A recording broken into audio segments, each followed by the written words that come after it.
Welcome back, everyone, to another deep dive. This time, we're going to unpack something that, well, I'm sure we've all thought about at one time or another, and that's what it really means to be physically educated. Hmm. Yeah. But, like, we're not just talking gym class and fitness tests, Right. I was reading this chapter. It's on physical education and well-being. Okay. And it really got me thinking about, like, the lasting impact of physical education, Hmm. how it affects our lives, even outside of school. Yeah, it is interesting how we often kind of limit physical education to just those school years. Right. This chapter really pushes back against that narrow view. Yeah. What really caught my attention was how it tackles the confusion around the term physical education itself. Mm-hmm. Like, there's so many terms out Let's there. say, though. Health and physical education, physical Yeah. literacy, Yeah. health literacy even. It's almost like too much, you Yeah, know? totally. I Yeah. felt that too reading it. It's like everyone's talking about the same thing, but with different names. Right. What's the deal with that? Well, what the chapter suggests is that this abundance of terms kind of reflects all the different ways we approach child health. Okay. But yeah, you're right. It creates a bit of a mess. It does. It's like a jungle of words. A linguistic jungle. That's a good one. Right. So to navigate this jungle, Mm-hmm. the chapter really emphasizes the importance of understanding these key terms like schooling compared to education, well-being, health literacy. All of those are pieces to the puzzle when we're talking about what it means to be physically educated. Okay, so it really goes deeper than like just knowing how to play a sport or something. Exactly. And this is where it gets even more interesting. The chapter makes this fascinating distinction between schooling and education. Oh. We tend to use them interchangeably, but they're actually quite different concepts. Oh, okay. So think about it this way.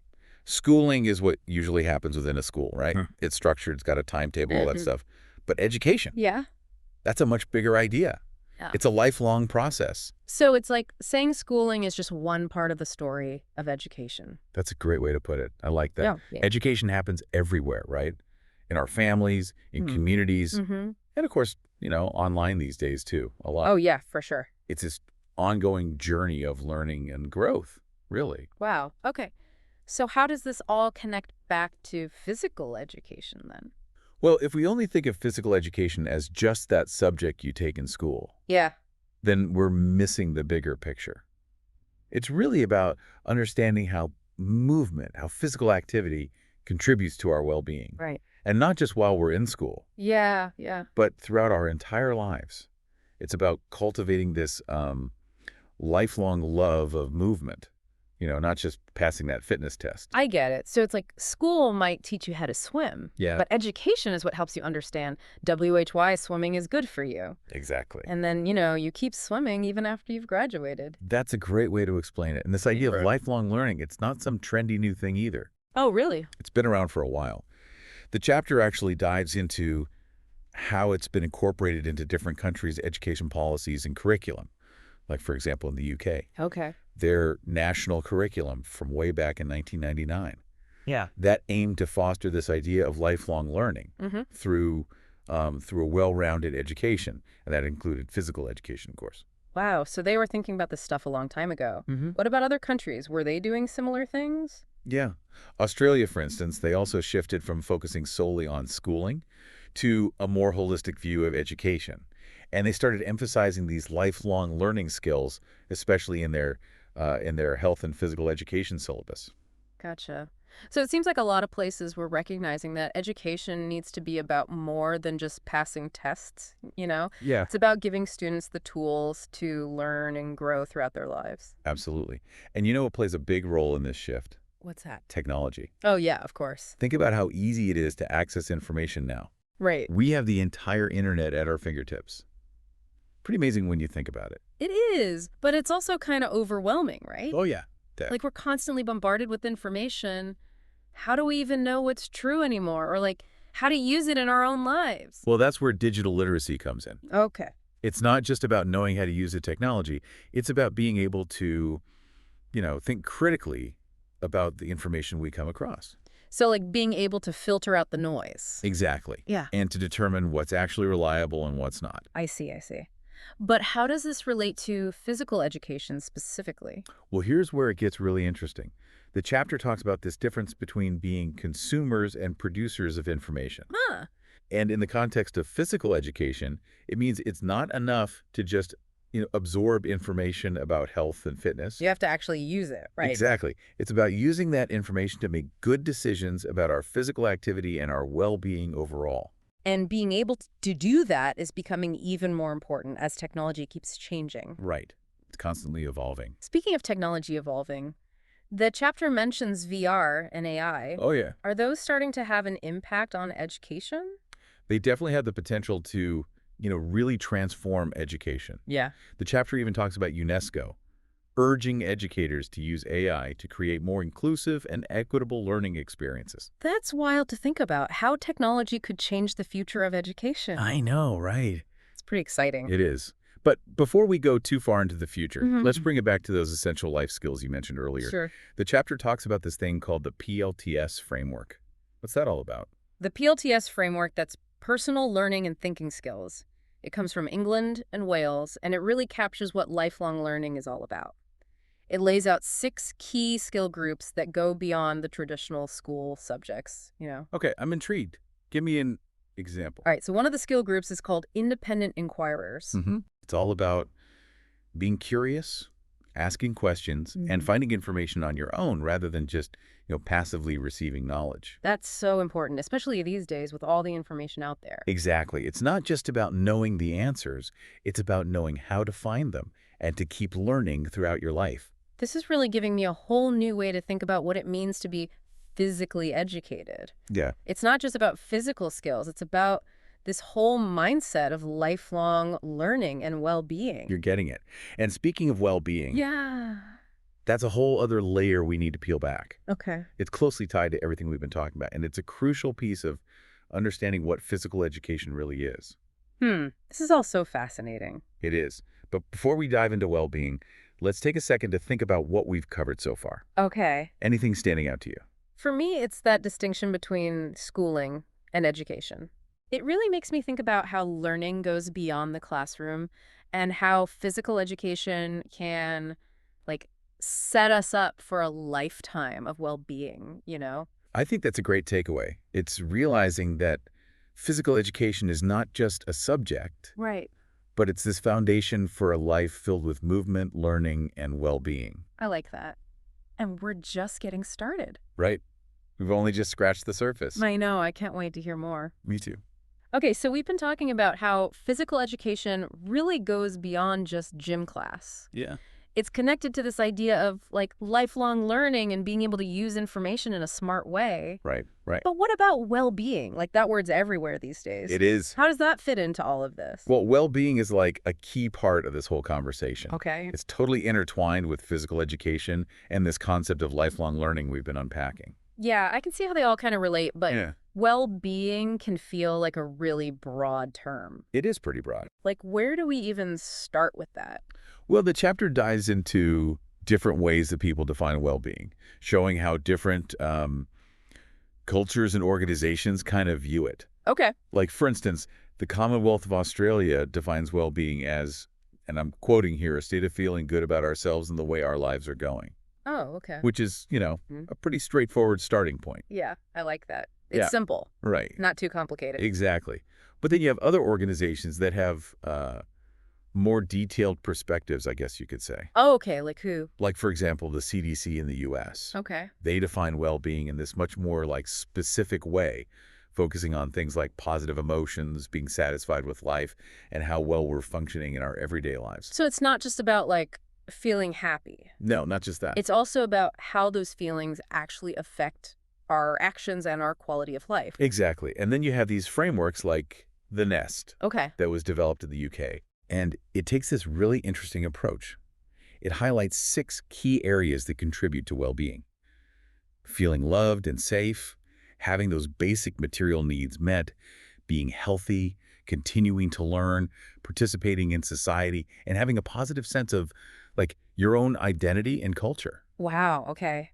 That's a lot. It is. It's really comprehensive. It's like acknowledging that so many things can affect well-being, both like inside us and in the world around us, right? Yeah, that's a great point.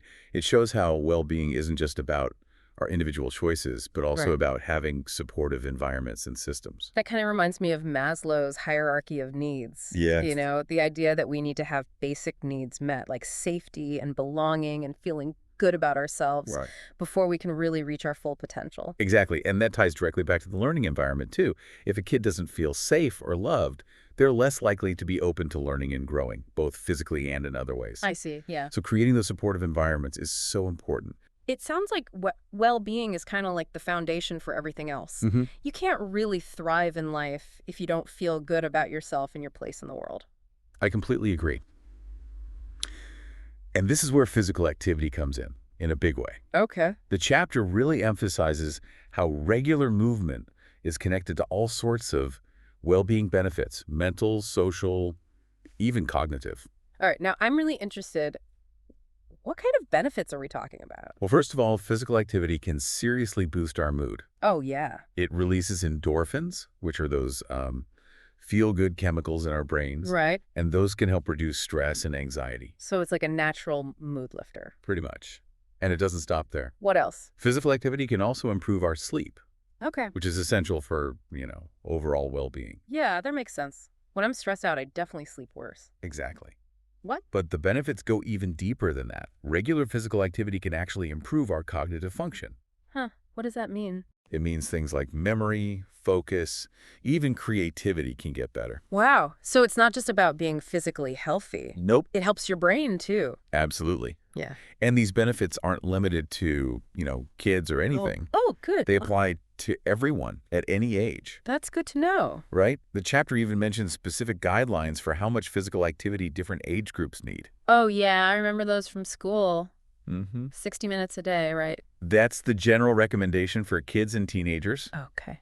but it does vary based on age. For instance, little kids, like toddlers and preschoolers, should be active for at least 3 hours a day. 3 hours. Sounds like a lot, right? It does. But for little kids, it doesn't have to be, structured or super intense activity. Yeah. It could be as simple as running around at the park or playing tag. That makes me realize how much we connect physical activity with things like organized sports or going to the gym. Yeah, But it can be so much more than that. exactly. And that brings us to another important concept from the chapter: health literacy. Okay. It's closely tied to this whole idea of lifelong learning, All right. and it's a big factor in how we make healthy choices. Health literacy. I've heard that before, but I'm not sure I totally get it. Yeah, it's a bit of a mouthful. It is. Basically, health literacy is about more than just knowing facts about health. Okay. It's about being able to find, understand, and use health information to make good decisions, both for ourselves and for our communities. So, like, being a smart health consumer, basically. Exactly. Yeah. Like, imagine you're at the grocery store and you're staring at a whole aisle of cereal, Okay, yeah. and they all claim to be healthy. You're don't right, they? you always do. Health literacy is what helps you look past those claims, figure out what's in the cereal, and choose what's actually best for you. I like that analogy. It's like having a superpower to see through all the marketing and stuff. Right. To make decisions that are truly good for you. So this chapter breaks down health literacy into 3 different levels. Okay, tell me more. The first one is functional health literacy, which is kind of the most basic level. It's about being able to read and understand basic health information. Like, can you follow directions on a medicine bottle? Exactly. Can you fill out a form at the doctor's office? That kind of thing. Okay, that makes sense. So, Yeah. what about the next level? That's interactive health literacy. Okay. And it's about being able to actually use that health information in your own life and talking to healthcare providers in a good way. Oh, okay. Can you ask your doctor the right questions? Can you, speak up for your own health needs? That kind of thing. So you're not just like passively taking in information, Yeah. you're using it to make choices. Precisely. And then there's critical health literacy. And that's the most advanced level, right? That's right. Critical health literacy is about being able to analyze information about health, figure out if it's credible, and understanding how things like social and economic factors play a role in our health choices. So you're looking at the big picture of health. Yes. And the chapter really stresses that things like reading and math skills are fundamental for all these levels of health literacy. Yeah, that makes sense. If you can't read or do basic math, Yeah. it's way harder to make sense of any information about health.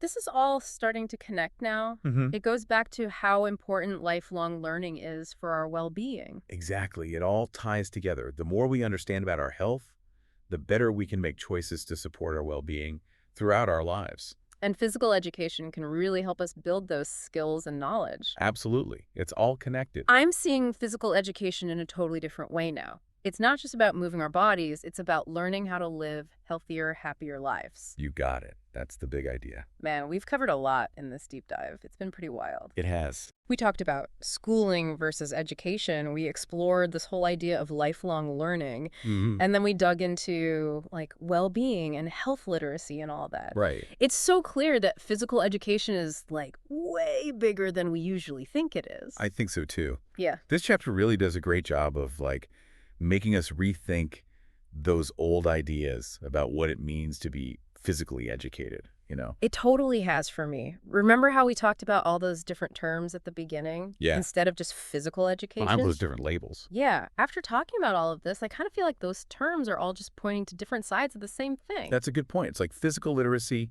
health literacy, even well-being. They all contribute to this bigger understanding of what it means to be truly physically educated. Exactly. It's like they're all pieces of the same puzzle. And when you put them all together, you get this much clearer picture of how movement, knowledge, and well-being are all connected, Yeah, you're right. They all work together. Okay, so if someone were to ask me, what does it mean to be physically educated? Okay. What would be your, quick answer, your elevator pitch, Let me think. I'd probably say something like, being physically educated means you have this, lifelong love of movement. Okay. And you deeply understand how powerful it is for making your life better. It's about having the knowledge and skills to make healthy choices, to stand up for your own well-being. Mm-hmm. And it's realizing that physical education isn't just stuck in school gyms or fitness centers. Right. It's bigger than that. It's a journey that continues throughout your whole life, in your family, your community, everywhere, really. That's a great way to put it. It really gets to the heart of everything we've been talking about. Yeah. It's not just about, physical ability. It's about a way of thinking, Absolutely. It's a whole approach to life. This deep dive has been really eye-opening, I gotta say. Good, I'm glad. I'm walking away with a totally new understanding of what physical education means. So what's the one thing you hope our listener takes away from all of this? Well, I hope they feel inspired to think about their own relationship with movement and well-being, Yeah. to think about their own life. How can you, the listener, help create this culture of lifelong learning and well-being? That's a good question. Not just for yourself, but for the people around you, too. Right. Maybe it's encouraging your family to be more active or fighting for better health resources in your community. Yeah. It could even be just making a choice to move your body more and enjoy learning new things throughout your life. I like that. Whatever it looks like for you, remember that physical education is not about reaching some end goal. Yeah. It's a journey. Yeah. And every step you take toward feeling better, toward well-being, is a step in the right direction. That's a great thought to end on. It reminds us that we all have a part to play in making the world a healthier and happier place. That's what it's all about. Thanks for joining us on this deep dive into the true meaning of physical education. It's been a pleasure. We hope you feel inspired to keep learning, keep moving, and keep exploring the things that matter most. Until next time. See you then.